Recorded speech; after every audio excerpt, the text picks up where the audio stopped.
Hello, and welcome back to Interviews. Today we have a very special guest, Lisa, our principal and the CEO of our college. Nice to see you again. I'll just jump straight into it. And my first question, as always, how long have you been in the FE sector for? Wow, I've been working in further education for about 28 years, which is probably more years than you've been on the planet, I'm afraid to say. But I've been very lucky with my career, and I've had some fantastic jobs and been able to be very creative and innovative with some of the things that I've done in further education. And I think that's what really gets me about further education, the innovation, the creativity, and the opportunities that we can create for young people, for adults, and for apprentices as well. It's lovely. And just a question, and extending further to how long you've been in college for? In this college? Yes. So I've been here for just over 2 years, and I think we probably packed about 4 years' work into 2 years. So it's been a fantastic journey. On joining the college, I was just overwhelmed really with the positivity of our staff colleagues and fantastic commitment of our students. And every day is a joy being here, and we've achieved so much over the last 2 years. Our great outstanding financial health, our Ofsted Good, and also some of the lovely awards that we've won as well. And of course our day-to-day work, which is hugely important. To be honest, I've been in college for almost 2 years, and in the past year I feel like college changed a lot as well. So thank you. Thank you for coming here, helping the college a lot. You've had a sort of special view of the college as well, haven't you, Parry, because you're one of our student governors. Yeah. So we've taken you to different events, you've been part of our governing board, and so you've seen the college from a number of different angles. Yeah. So it's really interesting that you see those changes coming through. And talking about you joining FE, what were your biggest challenges? Biggest challenges in further education? Well, I think we've actually got a lot of opportunity at the moment in further education. I think what's changed over the years is a lot more recognition of the importance of technical skills and the importance of getting that right in terms of how employers view that, getting the right qualifications and giving the right careers advice through schools, so that young people and parents in particular can help guide and steer young people to make positive choices about what they'd like to do, who they'd like to become, and where they see themselves in the world going forward. And I think in the past we've had a much more rigid education system, and now we can really see the door opening on technical skills with the introduction of T-levels, with degree apprenticeships.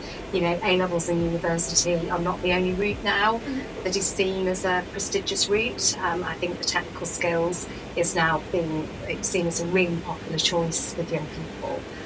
They can actually see the different careers opening up in front of them. And here you are, sort of preempting your career, I think, in media and broadcasting maybe, but, having these opportunities which in the past have not always been seen as the golden opportunities, and I think now we're getting much more parity.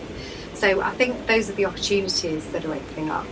I think in terms of what's been challenging around FE over the last, say, decade, is it hasn't really been funded as well as it needed to be.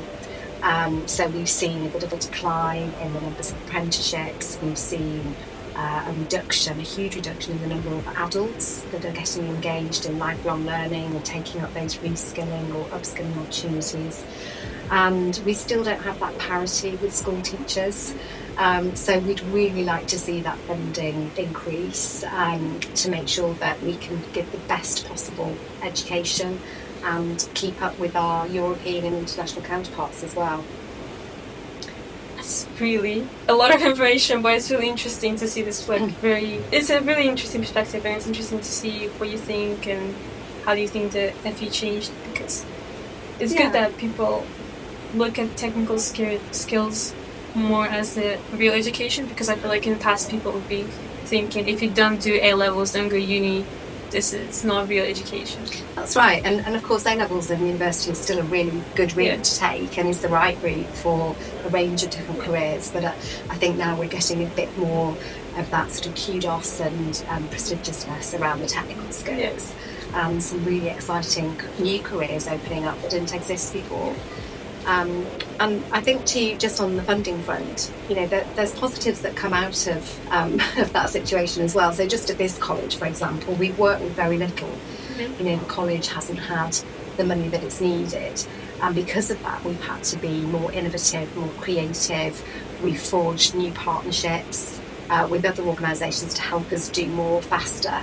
And we can really see the benefits of that. For example, I work with the City Council on the capital-centric regeneration brainery programme around exposing young people to the world of property development.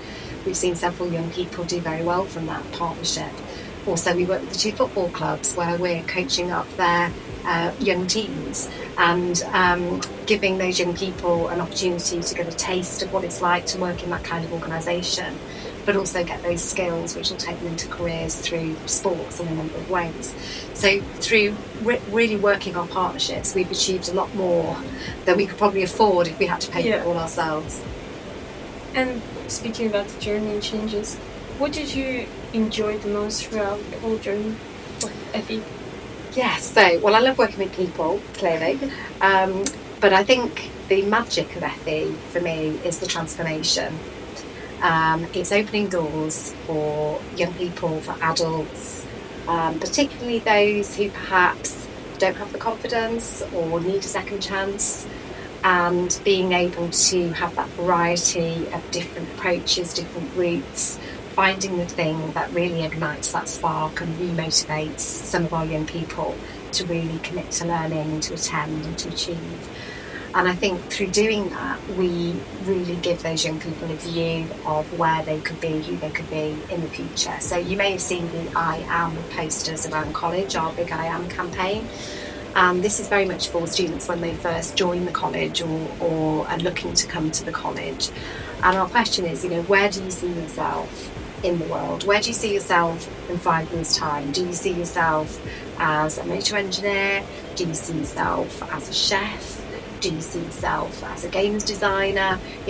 Where is it you would like to be? And even if they don't get there as that destination, even if they end up taking a different route and turning left instead of right, it gives that motivation and they've got a goal to go for, and we can build those programmes. And I think that is what the magic of FE is all about. It's giving those chances, opening up people's minds, opening up those opportunities, and really making what might have seemed impossible possible for some of our learners. So yeah, that's why I do it. I think I've been very lucky myself. I've had opportunities given to me. I have very supportive parents. I went to a good school, I went to university, but not everybody has that backing, not everybody has those opportunities, and it's not easy today with the cost of living, the issues. Also, we know that not everybody can access the digital means either. We have this digital divide still, even after COVID. So being able to sort of open up these opportunities is what FE is all about. Yeah, it's, to be honest, to me, seeing how a lot of people in college get almost like a second chance at education, even as a student, it's so inspiring to see people try, and even though they might have failed in the past, they get the opportunity and they take it. It's really nice. That's it, and sometimes it's not even about a second chance, it's about a chance. Yes. Because it could be about their own circumstances or their own confidence, and they might be extremely gifted and talented but actually haven't had the opportunity to expose that. So, and I think as well at this college we have a very special atmosphere because we have a lovely mix of our adult learners, our young people and our apprentices, and we have a really mixed curriculum, with our creative and digital, with our engineering and construction and STEM subjects, as well as health and social care. We have a thriving catering and hospitality with our teaching restaurant, and also other areas such as sport, business, public services, uniform services, and hair and beauty and barbering. So, there's something for everyone. But I think that mix of the different ages, the different ambitions, makes this college a really special place to be. Definitely does. And my last question would be the best question, to be honest, my favourite one, is if you could give an advice for yourself, what would it be? So it is a great question. And it would be great to go back and do it all again. So I think probably I would tell myself, my younger self, not to wait to be discovered or found by somebody else and to be offered an opportunity, but to be a little bit bolder, a little bit more confident, and to go after what I wanted, just to go after it and get it, and not be so polite, really. And I think sometimes, I don't know if it is a gender thing, but I think sometimes the women don't always think that they could do it and Yeah. put themselves forward. And I think that we should be much bolder in doing that, because I think we sometimes underestimate our own skills and abilities. So I think when I look back, I think I could have been a little bit more confident in my own abilities, and I don't have any regrets at all. Just to be clear about that, I don't have any regrets, but I think sometimes I probably held back a little bit when I didn't need to. So yeah, so my advice to you guys, and you're clearly being bold here, is to work out what it is you want and go and get it. Thank you so much. That was such an amazing advice, to be honest, and thank you for being here today. Oh, it's my pleasure, and really, really well done on making this film. I know you've done this under your own initiative, and you've set up what is just such a professional studio. Great questions, and I've really enjoyed being interviewed today. Thank you. Thank you.